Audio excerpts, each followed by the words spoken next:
央视新闻客户端报道，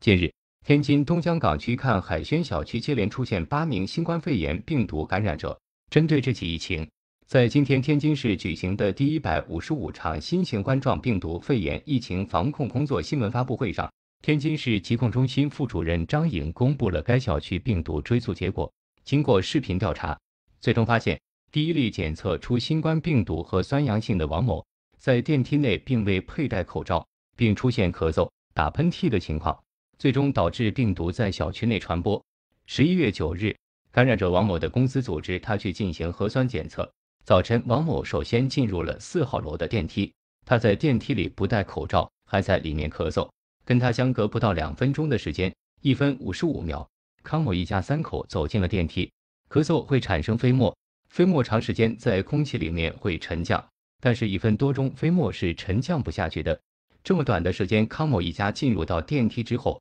里面会有可能存在的气溶胶和没有沉降的飞沫，造成了康某的感染。这里面更关键的细节是康某没有戴口罩，如果当时康某戴口罩，这样的情况可能会避免发生，他感染的概率就会降低。但是很不幸，当时康某进入到电梯的时候是没有戴口罩的。